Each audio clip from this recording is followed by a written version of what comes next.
Ang lahat ay nagnanais ng pagpapanumbalik ng kalusugan, pananalapi, or relasyon.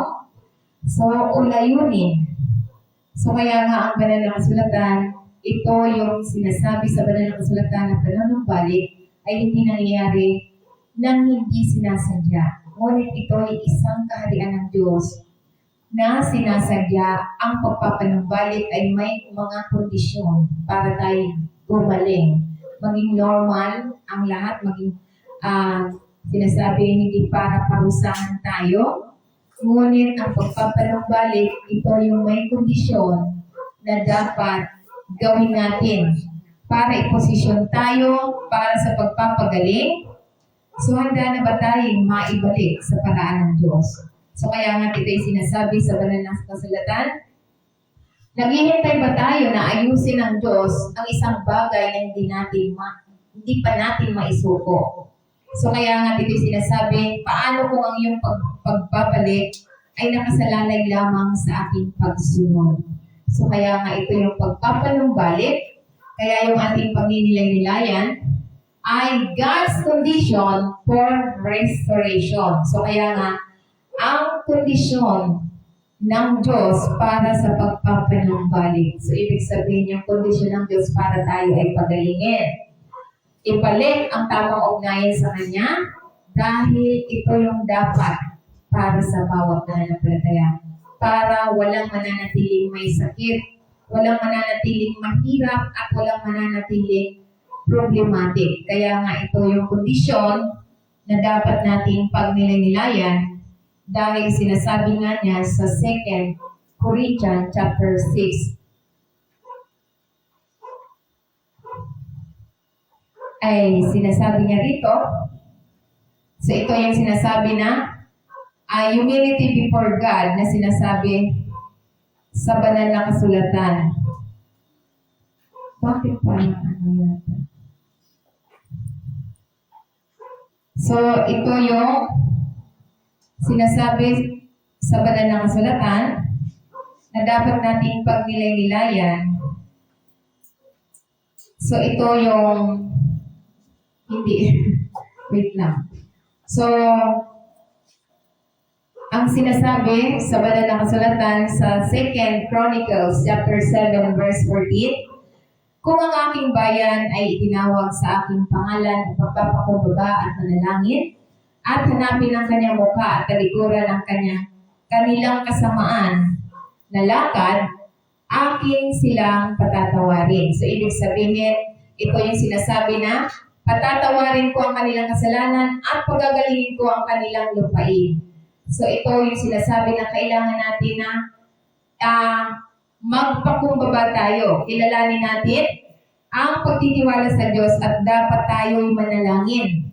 Manalangin, pagsisihan, tumalikod sa masamang paraan, magsisi at magbago ng direksyon. Kaya nga ito yung tugon na ipinangako ng Diyos upang marinig niya tayo sa ating mga panalangin.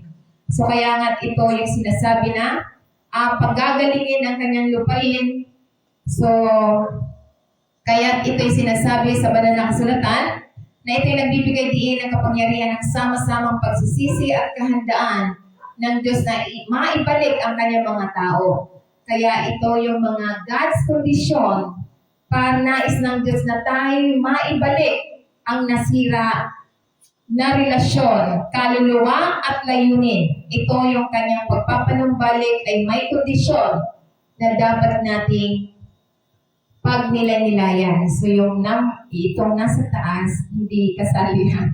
So, mali ang aking So, kaya sinasabi niya sa una, dapat natin gawin, humility before God. So, ibig sabihin, kailangan natin magpakumbaba, mababa ang loob sa harapan ng Diyos na sinasabi na ito yung nagsisimula ang pagpapanumbalik kapag inamin natin ang ating mga pangangailangan sa Diyos. Yung pagmamataas ay nagsasara sa atin ang pinto sa kanyang biyaya. Ngunit ang pagpapakumbaba ay nagbubukas ng daan para sa pagbabago. Kaya nga sinasabi niya sa James chapter 4, verse 6, sabi niya rito, But he giveth more grace, wherefore he saints and resisteth the proud, but giveth grace unto the humble. So, ibig sabihin, ito yung sinasabi na siya'y nagbibigay ng higit na biyaya.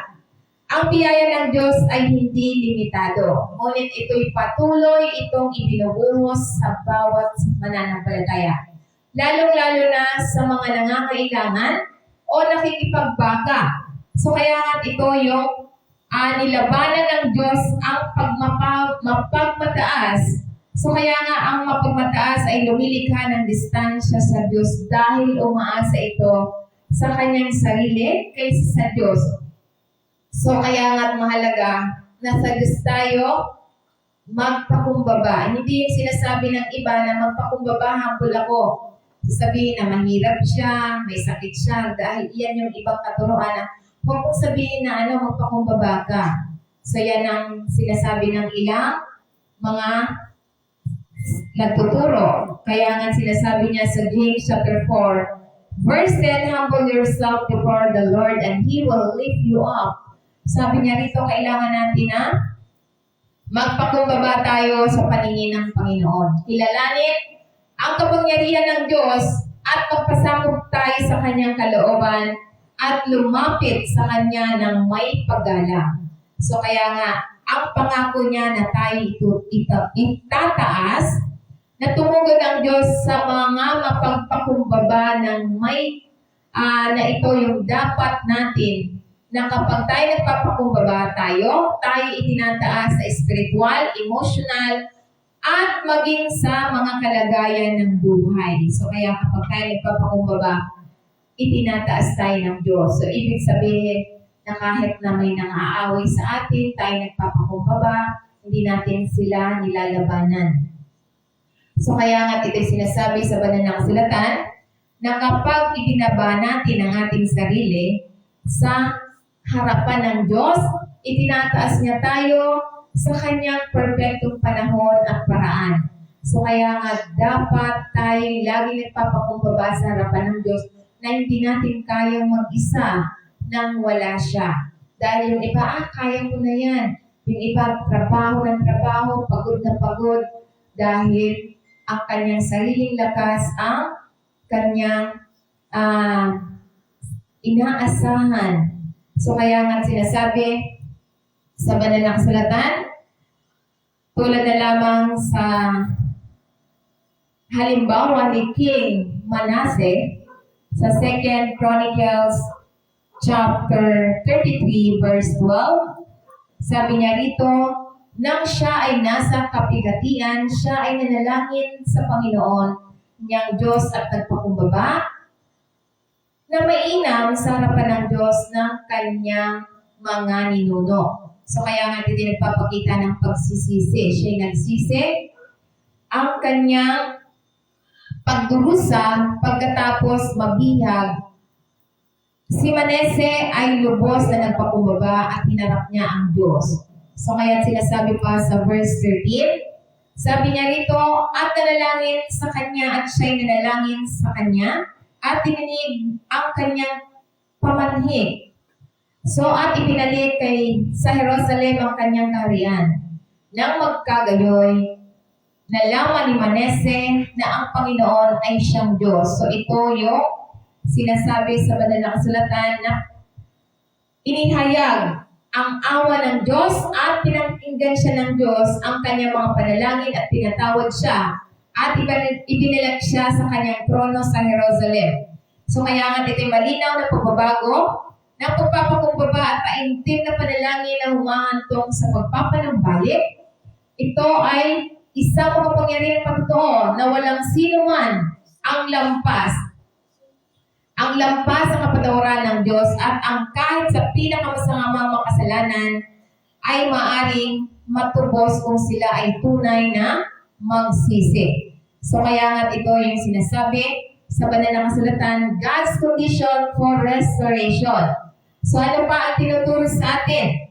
Para ito yung condition para mapanumbalik. Ito yung pangalawa, sincere prayer and dependence. Ibig sabihin, ito yung taos-pusong panalangin at pagtitiwala. Nais ng Diyos na hanapin natin siya ng taimtim sa panalangin. Hindi lamang para sa pagpapala, kundi ito ay sa pagbabago. So ang panalangin ay nagpapakita na tayo ay umaasa lamang sa Kanya at hindi sa ating sarili. So kaya nga sinasabi niya sa Jeremiah 33 verse 3, "Call to me and I will answer you and show you great and mighty things." So ito yung sinasabi sa banal na kasulatan na tumawag tayo sa Kanya at sasagutin niya tayo. Ito yung pangako at pagpapakita siya ng dakilang kapangyarihang bagay na hindi natin nalalaman. So ito yung sinasabi na mapagkakatiwalaang komunikasyon para sa Panginoon. Kapag tayo tumawag ka sa akin, nais ng Diyos na abutin natin siya sa pamamagitan ng panalangin, pagbabasa ng Biblia, at tayo'y sasagutin niya. Sabi niya, nangako siya na hindi lang siya makikinig, kundi tutugon siya kung ano yung ating mga pangangailangan. Amen? So kaya nga ito'y sinasabi na ipinapakita sa atin ang mga dakilang kapangyarihan ng mga bagay na hindi natin nalalaman. So nais ng Diyos na ihayag ang kanyang ministeryo, patnubay at mga pagpapala na lampas ng pangunawa ng tao. So kaya nga't mahalaga na tayo ay manampalataya sa salita ng Diyos sapagkat ito yung pagpapanumbalik tulad ng ating mga pagpapanumbalik ng kalusugan, ang requirements ng Panginoon, walang gastos dahil nasa salita lamang niya. Ang nasa salita niya kapag gusto natin na manumbalik, restoration ng kalusugan, healing, kailangan natin na maniwala sa salita ng Diyos. Pag nilayan ng salita ng Diyos, tayo ay, sabi niya sa banal na kasulatan na dapat maniwala tayo sa kanyang salita at manampalataya, manalangin ng may pag-asa at magtiwala lamang sa Diyos dahil may higit pa sa naiisip natin. Kaya nga bilang mga mananampalataya, maniwala tayo sa banal na pananaw at mga tagumpay ay makukuha lamang sa pamamagitan ng taimtim na pagpapakumbaba sa pamamagitan ng panalangin. So kaya nga lagi natin isipin ang pagpapagaling, pagpapanumbalik, ito yung kondisyon na dapat maniwala tayo sa salita ng Diyos at pagsisihan natin ang ating mga kasalanan, manalangin at tayo ay magpasalamat. So ito yung sinasabi sa banal na kasulatan, kaya sinasabi niya sa Colossians chapter 4 verse 2, "Devote yourself to prayer, being watchful and thankful." So ito yung sinasabi na dapat continue in prayer. Lagi tayong mananalangin, kaya nga sinasabi, prayer without ceasing, ibig sabihin, patuloy tayong nananalangin sa bawat aspeto ng ating buhay, na manatili tayong matyaga. Ang panalangin ay hindi lamang paminsan-minsan. Kung kailan lang natin maalala, ito'y lagi-lagi, dapat patuloy, consistent tayong nananalangin. So, dapat tayo ay maging alerto sapagkat, sabi niya rito, watchful and thankful. Maging alerto tayo, mapagbantay, at spiritual na gising habang ikaw ay nananalangin, na nananatiling sensitibo sa kung ano ang ginagawa ng Diyos sa buhay natin. So, dapat tayo ay magpasalamat ng may pasasalamat, na hinahayaan ang pasasalamat ay maging kapaligiran ng ating mga panalangin kahit na naghihintay tayo ng mga sagot. So kaya nga, ito yung itinuturo sa atin na ang panalangin ay hindi isang tungkulin. Ngunit, ito yung lifeline natin sa pang-araw-araw na kondisyon ng Diyos na minarkahan ng katapatan, kamalayan at pasasalamat. So kaya nga ito yung God's condition for restoration.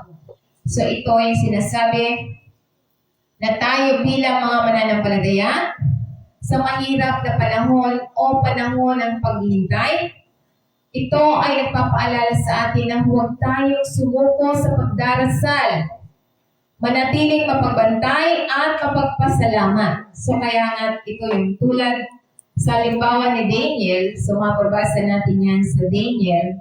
Sabi niya, Daniel 9, verse 18 expresses the heart of his petition. So ito si Daniel ay nanalangin araw-araw para sa awa ng Diyos sa kanyang mga tao. Ang kanyang buhay panalangin ay sumasalamin na malalim na pagtitiwala at humantong sa makabuluhang paghahayag at pagpapanumbalik. Kaya nga ito yung pinag-aralan ni Daniel, ang mga sinulat ni Propeta Jeremiah at natanto niya na malapit nang matapos ang 70 years pagkatapon ng mga Hudyo at Babylonia. So kaya nga dahil dito, bumalik si Daniel sa Diyos na may pag-ayuno. At ito yung sinasabi na telang sako at abo, mga tanda ng matinding pagsisisi. Kaya kapag tayo gusto natin na magsisi tayo sa lahat ng ating mga ginawa at para mapakinggan tayo ng Panginoon, dapat tayo mag-ayuno. Yung ibig sabihin, prayer and fasting. So kaya nga, para yung mga masasamang espiritu, makakaalis yan sa pamamagitan ng prayer and fasting. So kaya nga mahalaga na ang panalangin ay pinagtatapat niya ang mga kasalanan ng bansa, ng sangkatauhan, na kinikilala ang katwiran ng Diyos ay nagsusumamo para sa awa ng Diyos at papanumbalik ng Jerusalem at ng templo. So kaya iyan sinasabi sa banal na kasulatan. Kaya ano pa ang tinuturo sa atin? So, sinasabi nga na dahil dito, ito yung si Daniel ay nagtuturo sa atin na ang kapangyarihan ng pagpapakumbabang panalangin. So ito yung kalagahan ng pagsisisi at pamamagitan. So kaya nga na ang Diyos ay tumutugon sa tunay na pagpapanumbalik natin para sa awa ng Diyos. So kaya nga mahalaga God's condition for restoration. So ano pa ang tinuturo sa atin pangatlo? Seeking God's face. So, ibig sabihin, paghahanap ng mukha sa mukha ng Diyos. So, hindi lamang sa kanyang kamay, ang ibig sabihin ng paghahanap sa mukha ng Diyos ay ituloy ang kanyang presensya. So, hindi lamang ang kanyang provision. So, nangangahulugan ito na hinahanap natin ang tamang ugnayan, tamang intimacy. Hindi lamang sa intervention, kundi yung tamang relasyon sa Kanya. So kaya nga sinasabi niya sa Jeremiah 29 verse 13, "You will seek me and find me when you seek me with all your heart." So ibig sabihin, kung hahanapin natin siya, masusumpungan natin siya kapag hinahanap natin, masusumpungan natin siya dahil siya ay hinahanap natin ng buong puso. So, ibig sabihin, nagpapakita ito ng malalim na pagnanais ng Diyos na makilala ang kanyang mga tao. So, kilala tayo ng Diyos, ibig sabihin. Ang ibig sabihin nito, para mas tama ang ugnayan natin sa Kanya. So, kaya nga ito yung, ako'y iyong hahanapin dahil tayo ang may kailangan sa Diyos, hindi naman ang Diyos ang may kailangan sa atin. So, ang Diyos, nananatili sa Diyos kahit hindi tayo lumapit. Hindi tayo magiging buong tao kung wala tayong Diyos. So kaya nga ito yung sinasabi na hanapin mo ako, sabi ng Panginoon. So ito yung inaanyayahan tayo na ituloy siya ng sinasadya. Hanapin natin siya. Dahil at hanapin mo ako na ipinangako niya na paghahanap ay hindi magiging walang kabuluhan. So, ibig sabihin, kapag tayo seeking sa Kanya, hindi tayo magsasawa na alamin ang Kanyang mga turo, ang Kanyang salita. Dahil dito natin makikilala sa pamamagitan ng pagbabasa natin ng Biblia. Kaya nga kapag hahanapin ninyo ako ng buong puso ninyo, ito yung susi ng buong puso, hindi sa kalahating puso na sa pamamagitan ng ginagawa ng ibang mga reliyon. So sasabihin nila, oo, naniniwala naman ako dyan. Naniniwala ako may Diyos, oo, alam ko, pero hindi ako nagsisimba. Alam ko yan, pero ayaw ko lang magbasa ng Biblia. So paano mo mahahanap? Meron kasi ako mga na-encounter na ganyan. Alam ko yan, pero hindi lang talaga ako nagbabasa ng Biblia. Alam ko yan, pero hindi ako nagsisimba. So ganyan yung sinasabi ng ilan. Mga na-encounter ko yan sa labas. So kaya nga sabi ng Panginoon, hanapin mo ako ng buong puso. Ibig sabihin yung paghahanap, hindi lang sa salita, kailangan nating gawin sa pamamagitan ng pagsamba, pagbabasa ng Biblia, pakikinig para mahanap natin.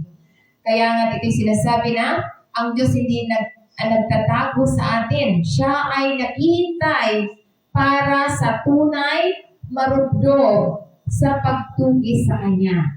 Kapag hinanap natin siya ng tapat, hindi basta-basta. Inihahayag niya ang kanyang sarili sa pamamagitan ng kanyang salita. So hindi natin makikilala ang Diyos kung hindi tayo nagbabasa ng Biblia. Hindi natin makikilala ang Diyos kung hindi tayo nakikinig. Kaya nga yung iba, hindi kilala ang Diyos, kaya gumagawa ng sariling Diyos. Gumagawa sila ng larawan. So kaya nga ito yung nauugnay sa mga salita ng Diyos na dapat seeking God's face. So sinasabi pa niya sa banal na kasulatan, sabi niya sa James 4 verse 8, draw nigh to God and He will draw nigh to you. So ibig sabihin niya, lumapit kayo sa Diyos at lalapit siya sa inyo. So kaya nga ito yung sinasabi sa magandang balita na dapat tayo'y lumapit lamang sa Diyos at hindi kung kani-kanino. Maraming, yung iba ang nilalapitang Diyos ay mga leon, mga kahoy, mga puno. So kaya nga sa Diyos lamang tayo maniwala. Dahil sinasabi niya rito, God will show a great and mighty things when we call on Him. So kaya nga ito yung sinasabi na pinapakita sa atin ng Diyos ang dakila at makapangyarihang mga bagay kapag tayo ay tumawag sa Kanya. So hindi natin makikita ang mga dakilang bagay kung hindi tayo marugdog na humahanap sa Kanya. Kaya nga ito yung pusong ganap na nakabalik sa Diyos ay palaging makakatagpo sa Kanya kung hahanapin natin siya. Seeking God's face. So ito yung kondisyon for restoration. God's condition for restoration. So ano pa ang tinuturo sa atin?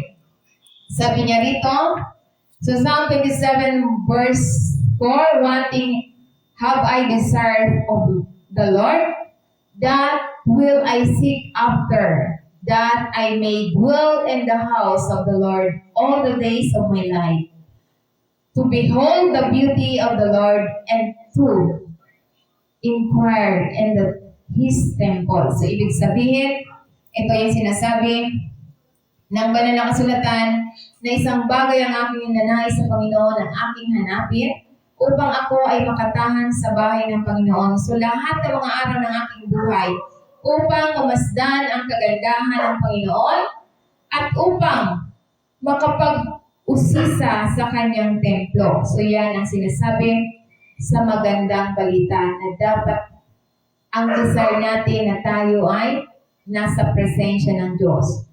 Hanapin natin siya na manahan sa ating tahanan. Ang presensya ng Diyos na manatili lagi sa ating tahanan. So kaya tulad na lamang ni David. Halimbawa, si David, sabi ni David, ito yung nagsisisi si David pagkatapos magkasala at siya nanalangin para sa isang panibagong espiritu, ipinanumbalik siya ng Diyos at ginamit ng makapangyarihan. So yan sinasabi sa Psalm 51 verse 10, create me a clean heart, O God, and renew a steadfast spirit within me. So, ibig sabihin, ito yung taos-pusong panalangin ni David. Panalangin ni David ay nagpapahayag ng matinding pananabik para sa panloob na paglilinis at spiritual na pagbabago. So ito ay isang makapagpakumbabang kahilingan para sa Diyos na linisin ang kanyang puso mula sa kasalanan kay Bathsheba dahil siya ay nag-commit ng kasalanan sa pangangalo niya. So ito yung ibinalik ang isang matatag na matuwid na espiritu na ito yung kahilingan ni David. Dahil nung siya'y nagkasala, humingi agad siya ng tawad. Kaya ito'y nanatiling isang pinakamakapangyarihan sa pagsisisi at pagpabago. So kaya pagbabago, kaya nga ito yung sinasabi sa Biblia. So bakit tinawag ni David? Bakit tinawag si David na isang taong ayon sa sariling puso ng Diyos? Dahil ito yung kahit na si David ay nagkasala, lalo na kay Bathsheba sa ito yung sa pagsasaayos ang kamatayan ni Uriah, siya ay tapat na nagsisi. So kahit siya nagkasala, tinawag pa rin siya isang tao ayon sa sariling puso ng Diyos. Sapagkat nung siya nagkasala, lumapit agad siya nagsisi, nagpakumbaba. So ibig sabihin, tapat siyang nagsisi sa kanyang kasalanan. Kaya nga buong puso sa pagsamba, na ito yung masunurin at siya nagtitiwala sa kalooban ng Diyos. So kahit siya nagkasala, siya ay matapat at nagsisi na numbalik. Kaya nga God's condition for restoration na kailangan na hinanap niya ang Panginoon upang siya'y magsisi. So kaya ito yung matapang sa pananampalataya tulad ng nakikita natin na siya ay nanalo sa labanan ni Goliath. So kaya nga ito'y sinasabi na masigasig tungkol sa presensya ng Diyos at ang kanyang sinasabi na mabilis na nanunumbalik sa Diyos kapag siya ay nahulog. So si David, mabilis siyang nanumbalik, hindi na natili sa kanya ang pagkimkim ng kasalanan dahil mabilis siyang nanunumbalik sa Diyos kapag siya ay nagkasala. So ibig sabihin, ito yung puso ni David ay hindi perfecto, ngunit ito ay taos-pusong nakatuon siya sa Diyos. Dahil alam niya nagkasala siya, hinanap niya agad ang Diyos. So dahil siya ay nagpakumaba at nagsisi sa kanyang mga kasalanan, siya ay may kaugnayan sa Panginoon, hindi sa isang relihiyoso. So ibig sabihin, hindi tayo may ugnayan sa isang relihiyon, kundi may ugnayan tayo sa Diyos. Dahil kung isang ugnayan sa relihiyon, minsan yung isang relihiyon, sasabihin na okay lang na magkasala.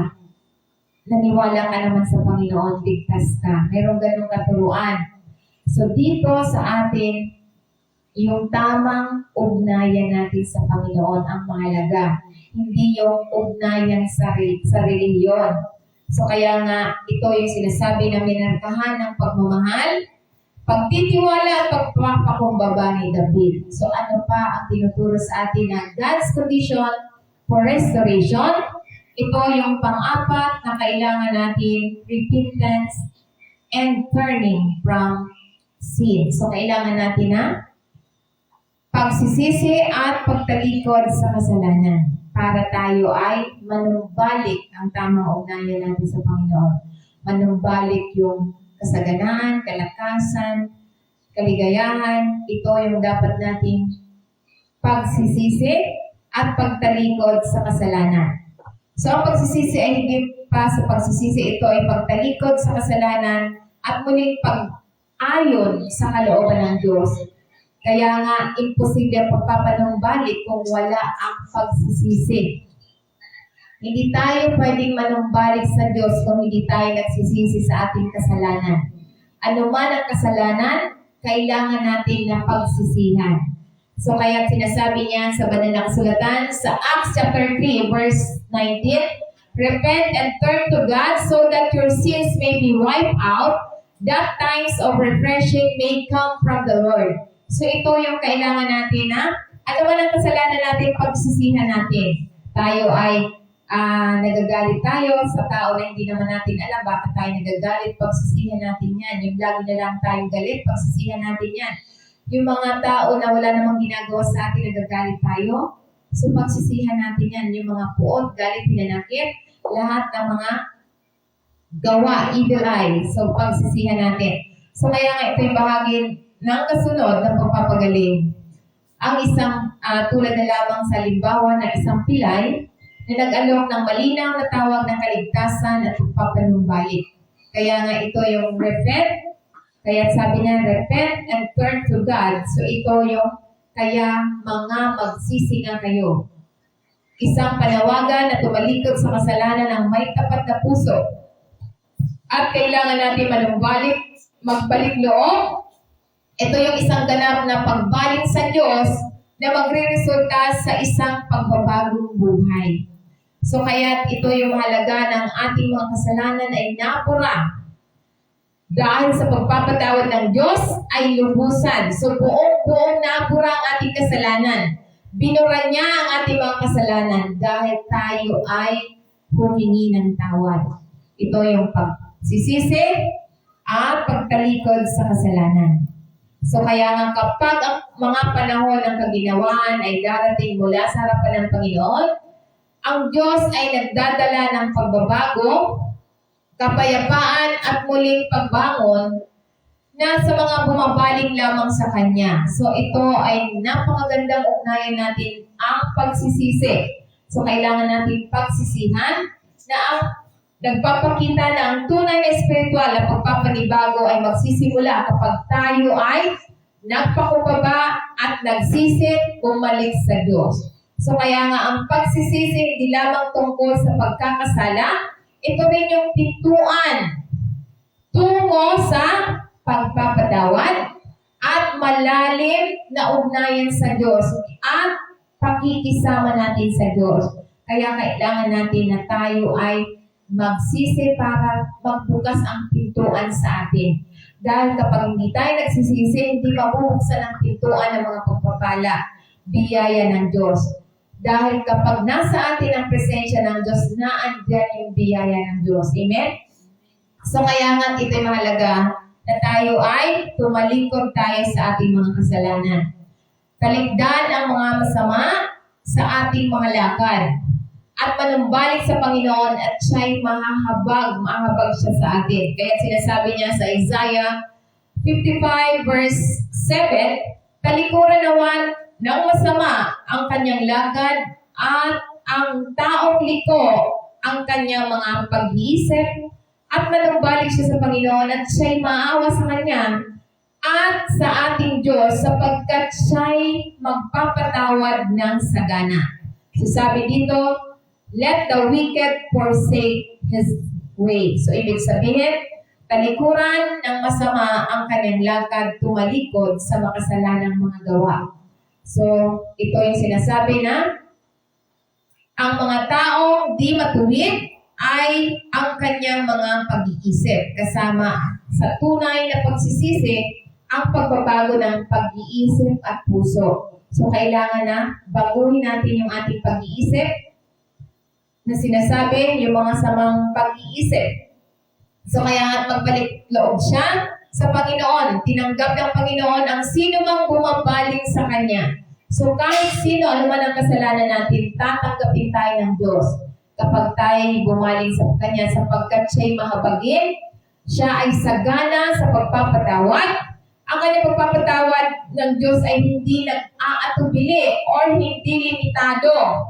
Ito ay mayaman, puno-puno, umaakaw na pagpapatawad, biyaya at tagumpay para sa mga taong nagsisisi. So kaya nga, repent and turning from sin.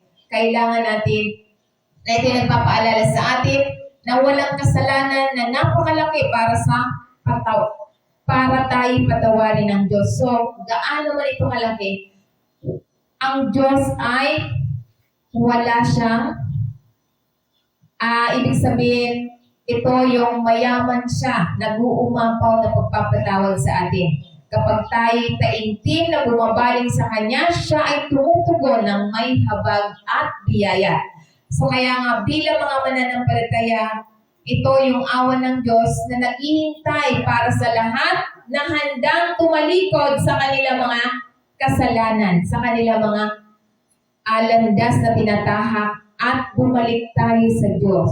So ang kanyang pagpapatawad ay hindi lamang posible, ito ay sagana. So sagana ang pagpapatawad ng Diyos. So walang limitasyon ang pagpapatawad ng Diyos dahil ito ang nais ng Diyos na tayo ay God's condition for restoration. Kailangan natin pagsisihan, tumalikod tayo sa lahat ng ating ginagawang kasalanan. So kaya nga mahalaga, ano ang tinuturo sa atin tulad na lamang ng prodigal son? So the prodigal son, ito yung alipugong anak na bumalik sa kanyang ama, siya ay tinanggap ng may pagpapanumbalik, hindi pagtanggi. So basahin na lamang po yan sa Luke chapter 15 verse 11 to 24. Isang verse lang po ang aking na ilagay, napanghaba po niyan. So kaya nga sinasabi niya sa Luke chapter 15 verse 17, sabi niya, nang matauhan siya, sabi ng prodigal son, sinabi niya, gaano karami ang mga upahang alipin ng aking ama, ang may matitira pang pagkain. So ibig sabihin, napagtanto niya na sa kanyang ama, ay yung mga alipin ay napakadaming tira ng pagkain, ngunit siya ay kumakain siya ng darak ng pagkain ng baboy. So kaya nga sabi niya, narito ako'y namamatay sa gutom. So buti na lamang siya ay nakapagtanto. Ito yung sinasabi na self-awareness na-realize niya. Na-realize niya na sa kanyang estado kinaroroonan mas maraming pagkain ng kanyang mga alipin ng kanyang ama. So kaya nga ito yung paniniwala na naunawaan niya ang mga kahinatnan ng kanyang paghihimagsik. So naunawaan niya ang kanyang ginawa. Dahil sa kanyang ginawa na yung kinuha niya ang kanyang parte ng kanyang kayamanan at nilustay sa mga walang kabuluhan, alak, sugal, at kung ano-ano pang mga makamundong gawain. So dahil dito napagtanto niya, so ito yung naunawaan niya, ang kahinatnan sa kanyang ginawang mga pagkakamali. Kaya nung naunawaan niya, siya ay nagsisi, nagpasya siyang bumalik, hindi bilang isang anak na humihingi ng karapatan, kundi bilang isang alipin, siya ay mapagpakumbaba. Siya ay nagpakumbaba, inamin niya ang kanyang kasalanan. At siya ay, sabi nga niya na, gawin na lamang siyang alipin. So kaya nga, tayo bilang mga anak ng Diyos, gaano man kalaki ang ating kasalanan, kung tayo ay manunumbalik sa Panginoon, hindi niya tayo susumbatan. Tulad nitong prodigal son, hindi man lamang siya sinumbatan. Ngunit siya ay walang pagtanggi, wala man lamang anong salita na panghihinaya o pagsisisi sa kanyang anak. Tinanggap niya ng buo dahil sa siya'y tumalikod na pagtanto niya ang kanyang kasalanan, inamin niya ang kanyang kasalanan, humingi siya ng tawad. So, ganun din ang nais ng Diyos sa atin. Hindi yung minsan humingi na tayo ng tawad, magtuturo pa ng iba. Sabi niya kasi, kaya ako nagkasala. So, dapat kapag tayo humingi ng tawad, tayo lang, huwag na tayo mandadamay ng iba. So, aminin natin yung ating kasalanan at huwag na tulad ng prodigal son. So, buong-buo siyang tinanggap dahil sa siya mismo ang humingi ng tawad dahil napagtanto niya ang kanyang kasalanan. So kaya nga ito yung mahalagang mensahe na ito yung kapag natugunan, ito yung mga kondisyong ito na tumutugon sa Diyos ng may pagpapadawad, pagpapagaling at pagpapanumbalik. So ito yung kailangan natin para tayo ay manumbalik sa Panginoon. So, yan ang salita ng Panginoon. Ano pa ang tinuturo sa atin?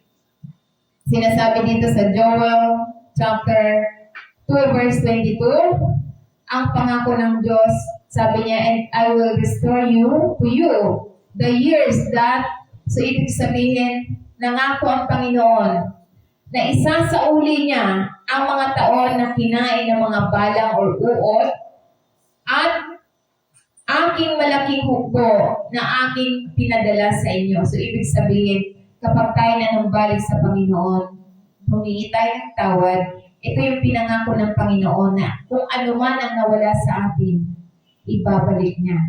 Kung ano man yung sa palagay natin na nawala, nangako ang Panginoon na ibabalik niya. Kaya nga ito yung pangako ng pagpapanumbalik mula sa Panginoon pagkatapos ng isang panahon ng malaking pagkawala at pagkawasak na sinasagisag ng mga balang o mga uod, iba pang mga mapanirang pwersa. Nangako ang Diyos na ibabalik ang mga nawala. So kaya nga ito yung pag-asa pagkatapos ng hirap. So nangako ang Diyos na ano man yung naranasan mong paghihirap, ibabalik ng Diyos ng kasaganaan. So kaya nga ito yung kakayahan ng Diyos na tubusin ang mga nawalang oras at pagkakataon. So kaya nga ito yung katapatan ng Diyos na palagian, ang pagalingin at pagpalain ang mga nagsisisi, na taus-pusong nagsisisi. So ang pangako ng Panginoon, pagpapagaling at pagpalain. So, yan ang pangako ng Diyos kapag tayo ay nagsisi, tumalikod sa ating mga kasalanan. Dahil yan ang pangako niya na gusto niya na manatili sa atin ang pagpapala. So, kaya nga ito yung kung nakaranas tayo ng mga pagkabigo, pagkawala, o mahabang panahon ng kahirapan.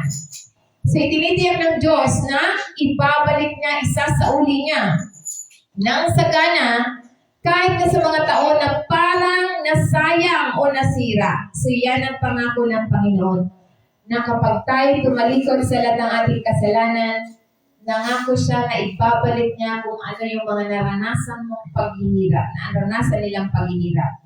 Kaya nga, yan ang halimbawa na kailangan natin magsisi kapag mayroong kasalanan para hindi mawala ang mga pagpapala at biyaya ng Diyos. Kaya sinasabi pa niya sa 1 Peter chapter 5 verse 10, "But the God of all grace, who had called us unto His eternal glory by Christ Jesus."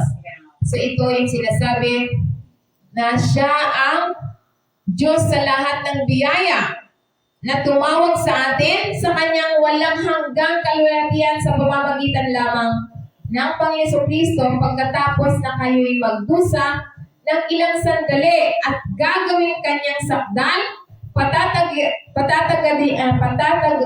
palalakasin niya tayo at patatatagin tayo. So iyan ang pangako ng Panginoon. Kaya nga mahalaga na ang pagtitiwala natin sa Diyos na anuman ang sitwasyon sa lahat ng nararanasan natin, tayo magtiwala lamang sa Kanya. So yan ang magandang balita, God's provision for restoration. So kailangan lang natin na yan yung 4 na mahalagang mensahe na dapat nating ulit-ulitin na isa puso't isa buhay para tayo ay mananatili ang biyaya ng Diyos sa bawat isa sa atin. Kaya yan ang salita ng Diyos na ipinahayag sa bawat isa sa atin. So, first Sunday of the month po tayo ngayon. So, tayo po tumayo na.